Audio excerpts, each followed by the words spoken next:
มวยโดนยุ่มมาเลยบัดยุ่มเอาจิมโตอ่ะลังพนม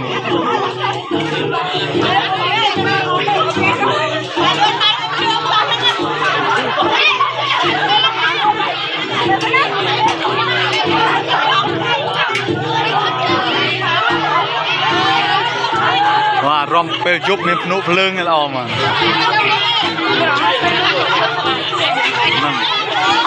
ยังย้อนนั่งตะเทินในตลาดยังใส่ใบยังแฉยังทอดก็ยังเมียนโมเห็น